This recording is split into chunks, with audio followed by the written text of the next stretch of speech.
Eccoci qua, nuovo anno, nuova puntata, ben ritrovati con il nostro classico appuntamento con 30 minuti SPI e anche quest'oggi parleremo di quello che sono stati un pochino gli effetti della nuova legge di bilancio, non solo ovviamente, insomma tanti gli argomenti come sempre da andare a toccare. I miei ospiti, allora li vado a presentare subito perché poi le cose da dire sono tante e è inutile perdersi in chiacchiere iniziali. E allora subito, benvenuto al nostro ospite ormai classico, no? Renato Bressan, segretario generale SPI CGIL del Friuli Venezia Giulia. Un saluto a tutte e a tutti.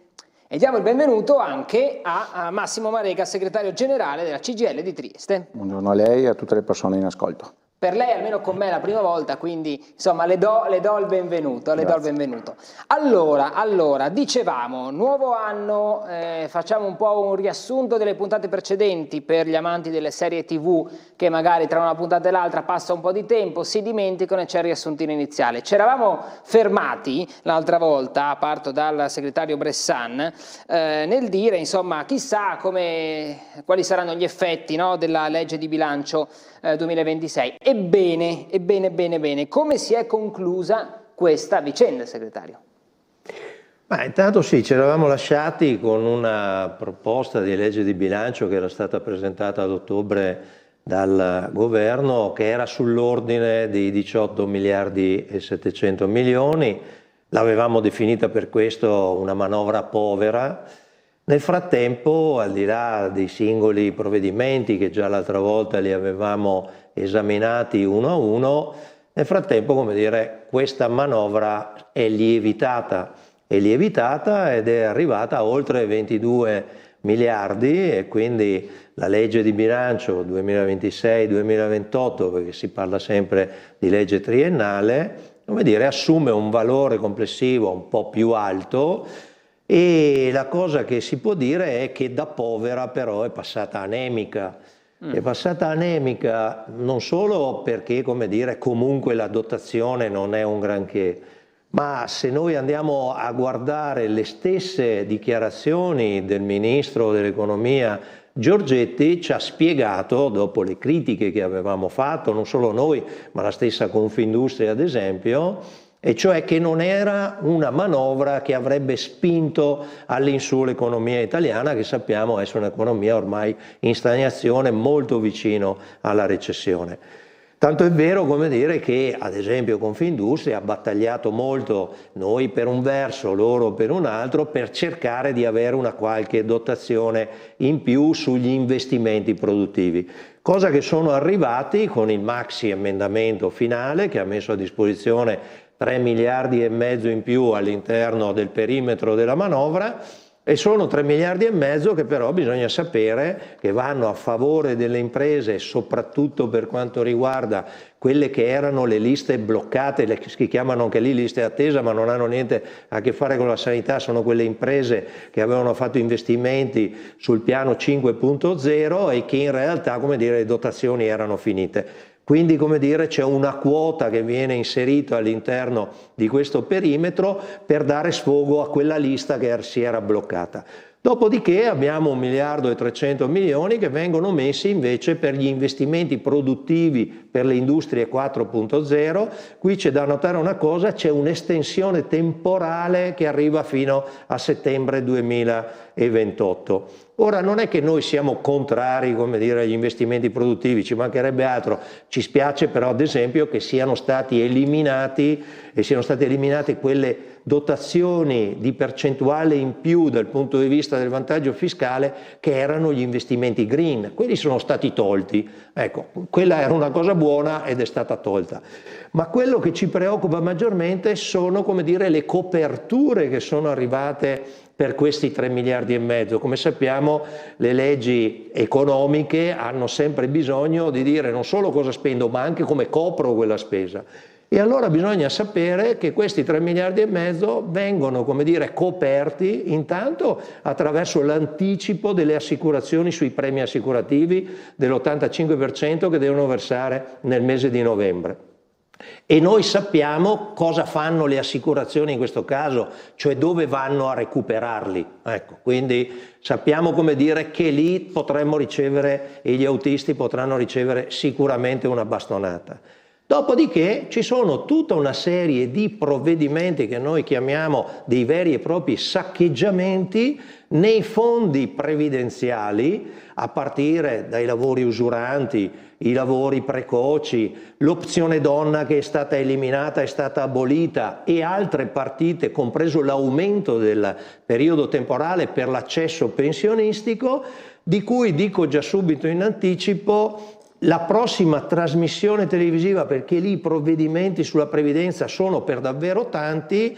Ecco, faremo una trasmissione ad hoc specifica, non solo col segretario regionale che si occupa di previdenza dei pensionati, ma anche con la nostra esperta Ivana Coloricchio, che è la coordinatrice regionale del patronato Inca, e quindi assieme, come dire, riusciranno a fornire tutte le informazioni anche di carattere tecnico su questi provvedimenti specifici, che sono per davvero tanti e che purtroppo ci fanno dire che se la riforma Fornero, come si diceva la Monti Fornero, che voleva essere abrogata, forse è stata abrogata, ma adesso ci troviamo di fronte a un sistema previdenziale Meloni-Salvini che l'hanno per davvero di molto peggiorata. Insomma, sono analisi di un certo peso, e andremo ovviamente poi nel dettaglio di tutto per capire questa situazione, però insomma le sue parole fanno capire un pochino che magari, diciamo così, qualcosina di meglio forse, segretario, si poteva fare. Ecco, lasciamo poi a chi vuole intendere intenda, dicono quelli bravi. Passiamo al segretario generale della CGIL di Trieste, Massimo Marega, perché poi ovviamente con lei di questi effetti di questo emendamento che ha appena descritto Renato Bressan, volevamo capire un pochino gli effetti della legge di bilancio in generale sul territorio, quindi nel suo caso su Trieste. Che cosa è accaduto? Ma in realtà naturalmente gli effetti di questo emendamento li vedremo probabilmente nei mesi a venire, quindi ragioniamo anche sugli interventi delle finanziarie prodotte anche negli anni precedenti. Ma direi che sostanzialmente rispetto alle condizioni materiali delle persone poco queste finanziarie hanno prodotto in termini reali. Io partirei rispetto al territorio di Trieste che rappresento, rispetto intanto ad un quadro demografico che è preoccupante, che segue un po' i dati nazionali, anzi Trieste ha qualche dato ulteriormente peggiorativo dal punto di vista percentuale, perché noi siamo di fronte ad una curva demografica abbastanza preoccupante. Parliamo di una città che sostanzialmente, se facciamo riferimento al solo comune di Trieste, noi dal 2001 al 2024 siamo scesi dai 210.822 abitanti ai 198.000. E sostanzialmente noi abbiamo un dato dove abbiamo una percentuale di popolazione media collocata tra i 50 e i 65 anni che fa riferimento a 47.800 persone. Questo perché? Perché naturalmente mutano le esigenze relative ai servizi delle persone che noi dobbiamo garantire, ma facciamo riferimento anche ad un quadro di quello che è la popolazione attiva, che ci consente naturalmente di garantire la cosiddetta attività lavorativa. Quindi Trieste sostanzialmente è una città in cui fortunatamente si invecchia bene, però sostanzialmente è una città fatta da molti anziani. E quindi da questo punto di vista, se poi andiamo rispetto al mercato del lavoro, i dati naturalmente fanno riferimento ai dati INPS e fanno riferimento sempre al 2024, c'è l'anno naturalmente di riferimento insomma rispetto ai dati. E noi guardiamo sostanzialmente qual è il mercato del lavoro a Trieste. Ecco, se guardiamo il 2023 sul 2024, è vero che i dati occupazionali nazionali, regionali e territoriali sono in aumento. Intanto dovremmo capire quando noi parliamo di occupazione cosa intendiamo per occupati. Parliamo semplicemente di persone, secondo i dati Istat, che sono occupati dai 15 anni in più nella settimana di riferimento almeno per un'ora. Ecco, cioè quindi praticamente uno viene considerato occupato se lavora un'ora? Certo, che ci sia il governo di centrodestra o che ci sia il governo di centrosinistra. Non si sta facendo critiche politiche. Direi questo per far capire solamente che nel momento in cui noi parliamo sostanzialmente della massima occupazione riferita agli ultimi anni in Italia, ecco, si deve capire che non necessariamente il numero di occupati è corrispondente a un numero di nuovi posti di lavoro, perché una persona o singolarmente quel posto di lavoro può essere occupato da più persone durante l'anno. Sicuramente c'è un numero di occupati in più, ma se poi andiamo a leggere i dati del mercato del lavoro, certo, noi capiamo che a Trieste tra il 2023 e il 2024 sostanzialmente, uno, sono calati i lavoratori a tempo indeterminato, con contratto a tempo indeterminato, e sono aumentate sostanzialmente tutte le forme di lavoro precario, perché abbiamo un segnale naturalmente di un aumento dei lavoratori a tempo determinato, di quelli stagionali e di quelli in somministrazione. L'unica tipologia contrattuale precaria sostanzialmente che segna un dato negativo è quella del lavoro intermittente, semplicemente evidentemente perché le imprese trovano più redditizio adesso contrattualizzare i lavoratori con altre forme naturalmente contrattuali. C'è un ulteriore dato, il dato dei part-time, che da un certo punto di vista, soprattutto laddove parliamo su questioni di genere, collegato ad esempio alle esigenze familiari, è assolutamente positivo.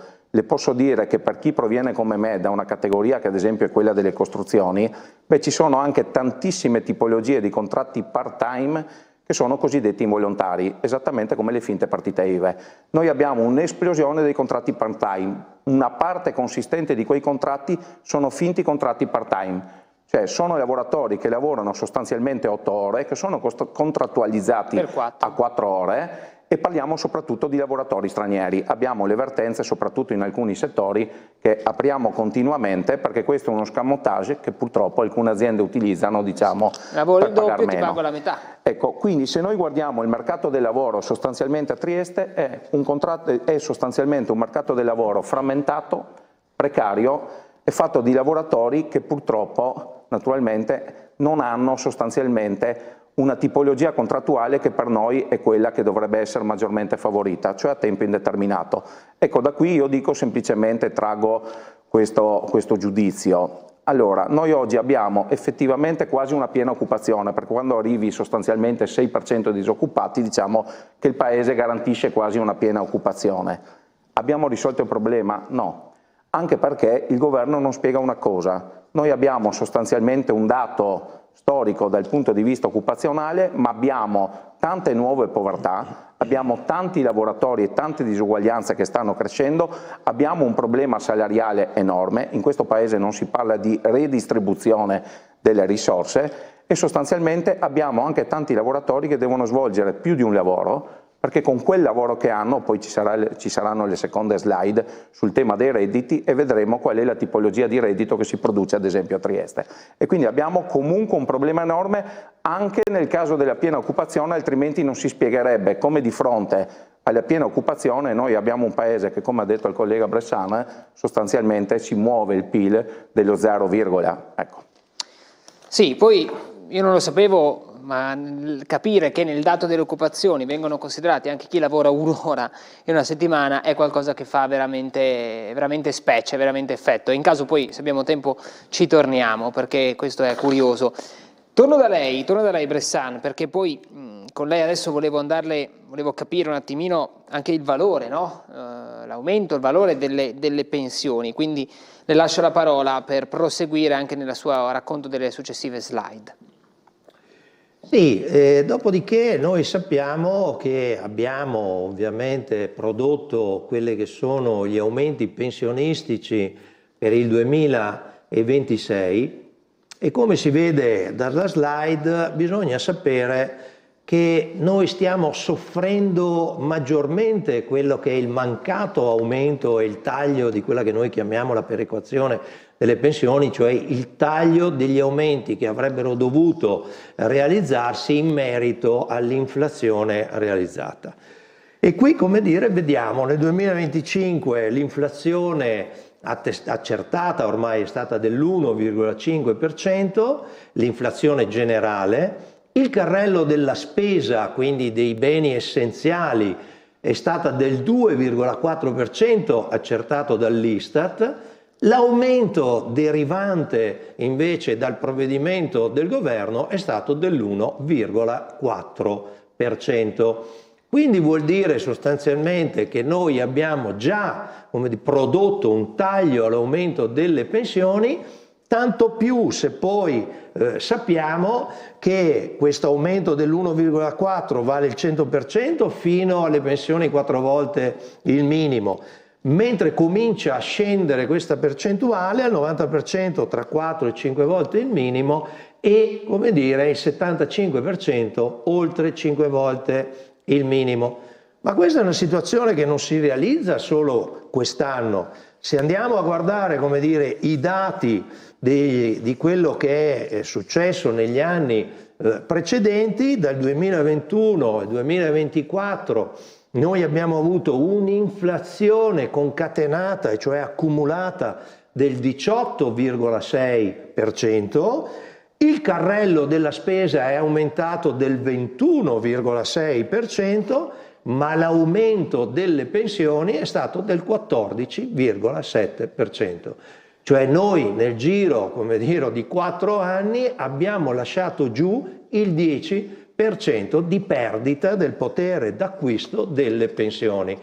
Ora, su questo, a margine, lo dico a lato, non ci si può poi meravigliare se i tassi di povertà continuano a aumentare in Italia. Noi abbiamo, come dire, ormai una soglia di pensionati che stanno sotto il livello di povertà assoluta che è impressionante. Siamo ormai a 6 milioni, come dire, di persone che hanno, come dire, livelli di reddito così talmente bassi, tra cui molti pensionati, ma l'effetto derivante di questo innalzamento del tasso di povertà è proprio dovuto al fatto che le pensioni non vengono perequate, cioè non vengono aumentate nella misura dell'inflazione corrente.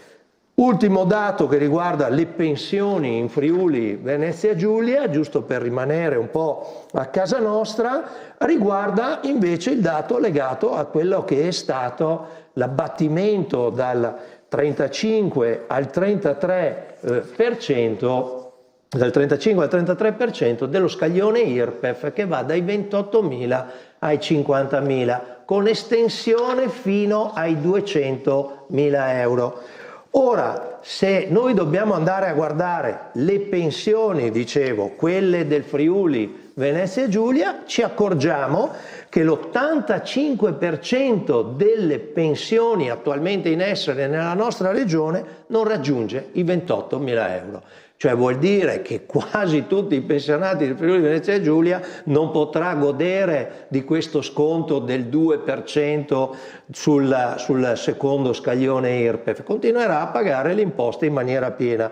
Tanto più che noi abbiamo avuto l'effetto del fiscal drag negli ultimi anni, dal 2022 al 2024, che ci è costato 25 miliardi di euro. E per quanto riguarda i pensionati, lì abbiamo fatto una tabella precisa al centesimo, hanno lasciato giù 708 euro di imposte in più che hanno pagato e che continuano a pagare strutturalmente. E la ragione per la quale avevamo chiesto, come dire, che ci venisse restituito il drenaggio fiscale, in realtà non ci viene restituito, vengono abbassate le imposte ai redditi medio-alti e invece dovevano andare, come dire, a lavoratori dipendenti e pensionati, che sono quelli che hanno pagato questa maggiorazione rispetto alla tassazione in essere. Cambierà mai questa cosa? Beh, noi speriamo che prima o dopo, come dire, il governo Meloni ci ascolti.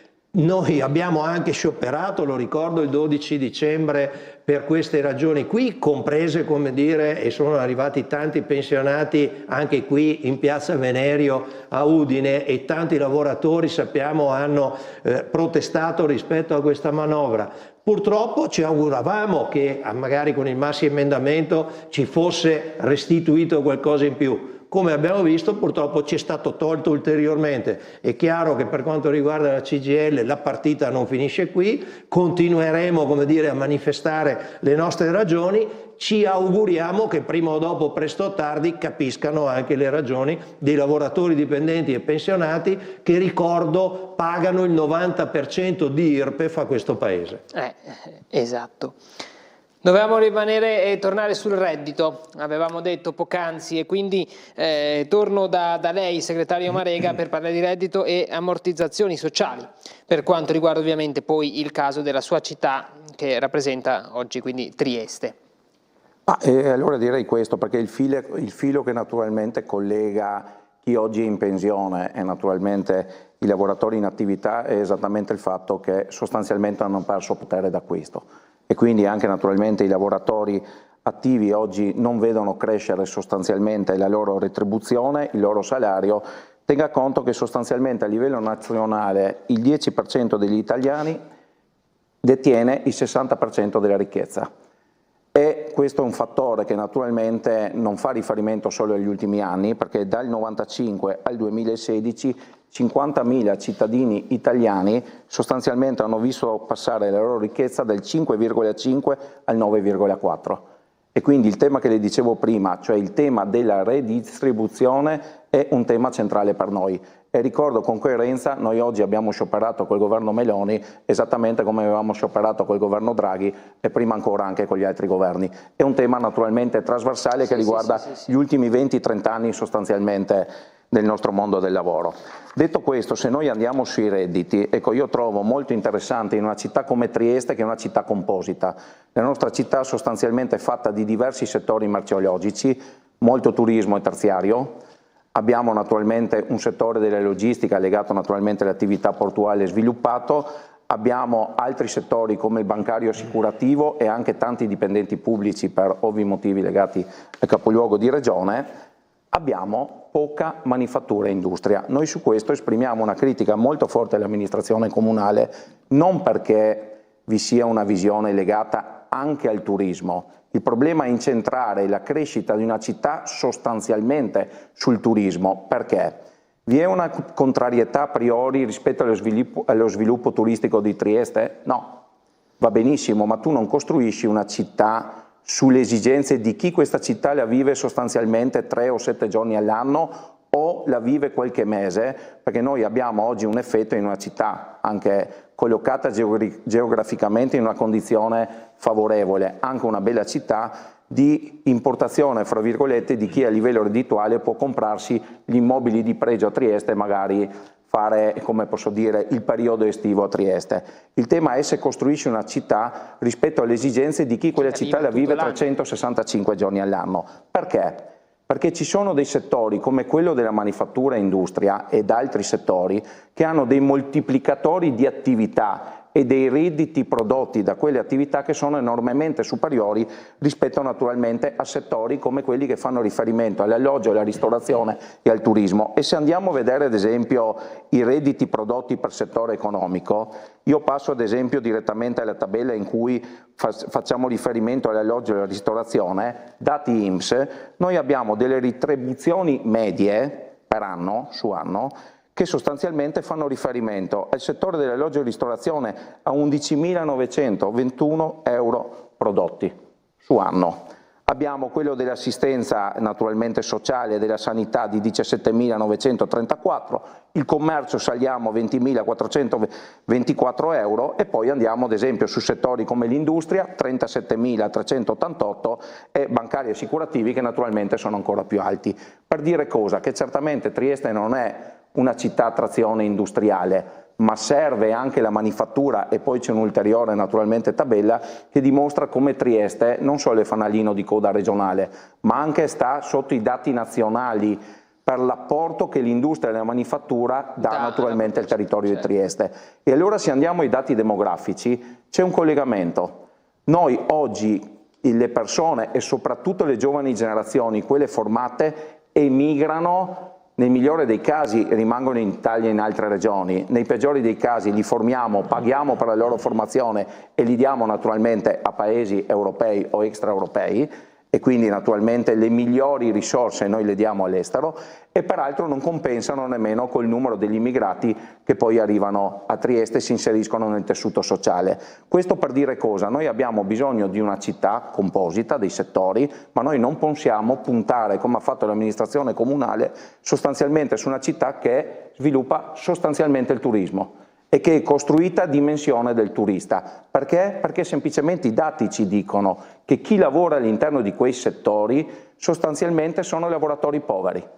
E quindi da quel punto di vista moltiplicatori di attività, redditi prodotte da altre tipologie di attività lavorativa, come ad esempio l'industria della manifattura, perché in industria di manifattura, visto che noi abbiamo una ricerca molto sviluppata a Trieste, fai gli investimenti, non li fai oggettivamente in tipologie di attività come gli alberghi o come altre tipologie lavorative. E quindi abbiamo la necessità di una città che sappia conservare naturalmente le proprie attività manifatturiere e attrarne altre. Su questo noi abbiamo un problema molto elevato a Trieste. Rispondo anche al sindaco, visto che avevamo fatto la conferenza stampa di fine anno. La CGIL di Trieste non ha una visione della città dove necessariamente quando parliamo di industria tutto fa riferimento alle acciaierie e alle cementerie. No, ci sono attività ad esempio come la BAT che si è insediata da poco a Trieste, ci sono tantissime attività manifatturiere come la Ili Caffè, come tante altre imprese che sono sul territorio, non è che abbiamo una visione necessariamente dell'industria pesante. Per cui ecco, noi riteniamo che sulla base dei redditi e delle analisi naturalmente che sono prodotte anche dai dati INPS, Trieste debba andare in una direzione diversa rispetto a quella intrapresa. Assolutamente. A lei resta ancora una slide poi da andare ad analizzare? Sì. Però c'è anche l'ultima prima di Bressan, quindi abbiamo ancora qualche istante insieme, quindi procediamo con l'ultima del segretario Bressan e poi concludiamo con l'ultima del segretario Marega. Abbiamo ancora circa 4 minuti da passare assieme, quindi a voi. Sì, quello che dicevamo sostanzialmente prima, cioè il drenaggio fiscale si è attestato negli ultimi anni, peraltro dati confermati dall'Ufficio parlamentare di bilancio, giusto perché ogni tanto ci vengono detti che spariamo dati a caso. Sono dati, come dire, in questo caso istituzionali. L'Ufficio parlamentare di bilancio ha confermato che in quel triennio ci sono stati 25 miliardi di imposte pagate in più da parte dei lavoratori pensionati nel triennio, come abbiamo visto, e quando abbiamo chiesto per l'appunto che ci venga restituita almeno una parte di quei 25 miliardi, in realtà, come dire, sono stati agevolati i redditi medio-alti, cioè oltre i 28.000 fino a 200.000. Anche qui voglio sfatare, come dire, siccome si continua a parlare del secondo scaglione, il secondo scaglione è vero, è quello che va dai 28 ai 50.000, ma nella legge di bilancio c'è scritto con estensione fino a 200.000. Cioè adesso se, come dire, i 440 euro di cui godono tutti i redditi che vanno da 50 a 200.000, io non penso che uno che prende 200.000 euro all'anno abbia, come dire, bisogno di avere i 440 euro. Quindi in questo caso potrebbero essere stati riservati casomai al primo scaglione. Faccio anche presente una cosa: l'aumento dell'1,4% delle pensioni, che come abbiamo visto non recupera nemmeno l'inflazione del carrello, che è quasi il doppio, in realtà è un aumento così talmente esiguo che lo stesso accordo che abbiamo fatto con la Regione Friuli e Venezia Giulia, con l'assessore Rosolén, sulle pensioni basse, come dire, prendono di più. Perché prendono di più? Perché prendono 350 euro all'anno. 350 euro all'anno, se penso a una pensione media di 1.500 euro, in realtà una pensione media con la perequazione nazionale prende 20 euro al mese circa.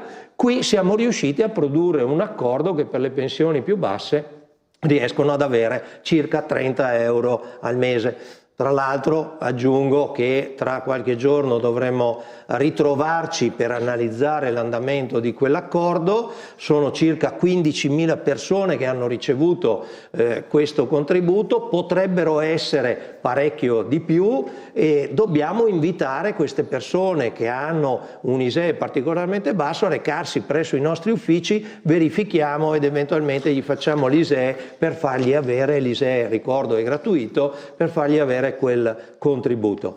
Ci troveremo a breve con l'assessorato, unitariamente assieme ai colleghi di CISL e UIL dei pensionati, per vedere se riusciamo ad estendere ulteriormente quel meccanismo, perché, come dire, se facciamo affidamento solo a quello che dà il governo in termini di perequazione, purtroppo rischiamo di aumentare i livelli di povertà anche nella nostra regione, e quindi abbiamo la necessità di integrare con questi provvedimenti. Segretario Marega, a lei l'onore di chiudere. Allora, molto velocemente sugli ammortizzatori sociali. A Trieste sostanzialmente dai dati abbiamo un aumento delle persone che hanno beneficiato a vario titolo della NASPI, ad esempio, e invece sulla tabella che abbiamo relativa proprio alle ore di cassa integrazione, noi abbiamo sicuramente una diminuzione della cassa integrazione ordinaria. Noi abbiamo avuto diverse crisi industriali negli ultimi 2 anni sul territorio di Trieste, ma abbiamo un aumento esponenziale purtroppo delle ore di cassa integrazione straordinaria, per il semplice fatto che alcune crisi che non hanno trovato risoluzione chiaramente transitano dall'ordinaria alla straordinaria e poi i lavoratori entrano sostanzialmente nella fase della disoccupazione. Per quanto riguarda le prestazioni pensionistiche, ma ha già detto tanto e bene il collega Bressan, io dico semplicemente questo: dalle tabelle naturalmente delle varie tipologie, quota 100, quota 101, 102, 103, che sono state erogate anche opzione donna, si evince semplicemente una cosa: che le persone che necessariamente hanno avuto la necessità naturalmente di utilizzare questa tipologia di strumenti lo hanno fatto quando hanno una condizione sostanzialmente economica e familiare che gli consentiva un'uscita anticipata dal lavoro, ma se andiamo a vedere i dati, sostanzialmente tutti i dati ci dicono che via via le varie tipologie di opzioni si sono ridotte. Perché? Perché ci sono naturalmente anche negli interventi che sono stati prodotti da questo governo dei limiti via via agli importi e delle penalizzazioni che, utilizzando diciamo queste diverse tipologie di quote, sono state prodotte per quelle persone. Allora, il rischio è naturalmente questo, ed è un rischio tangibile, anche dentro i dati occupazionali. Dentro quei dati occupazionali c'è ancora un tema: perché l'occupazione cresce? Perché le persone rimangono più a lungo al lavoro. E quindi da questo punto di vista noi teniamo più a lungo le persone, poche persone hanno utilizzato le varie tipologie di quote che via via si sono succedute, perché dopo che una persona ha lavorato tantissimi anni difficilmente tende diciamo, a perdere una parte del proprio assegno diciamo, previdenziale, e quindi da questo punto di vista anche il tema delle pensioni e tutto quello che citava il collega Bressan è un tema enorme, non solo anche lì di perequazione, ma anche di quale tipologia diciamo, di sistema noi abbiamo e come consentiamo soprattutto a certe tipologie di attività lavorativa di concedere l'arrivo alla pensione, perché ci sono anche attività usuranti che insomma difficilmente sono compatibili con età come... Chiaro, ecco. Chiaro, con età più, sì, ovviamente più giovanili. Io vi ringrazio perché avete fatto un quadro molto preciso di quello che apparentemente alcuni numeri dicono che sembra andare tutto bene, invece poi se si va, come spesso accade, ad alzare il tappeto, mamma mia che polverone. Grazie a Renato Bressan, segretario generale SPI CGIL FVG. Un saluto. Grazie a Massimo Marega, segretario generale CGIL Trieste. Grazie a lei. Grazie a entrambi per essere stati in mia compagnia, grazie per essere venuti qui, grazie ovviamente per averci seguito, e alla regia di Alessandro Fiermonte. 30 minuti SPI torna al prossimo appuntamento.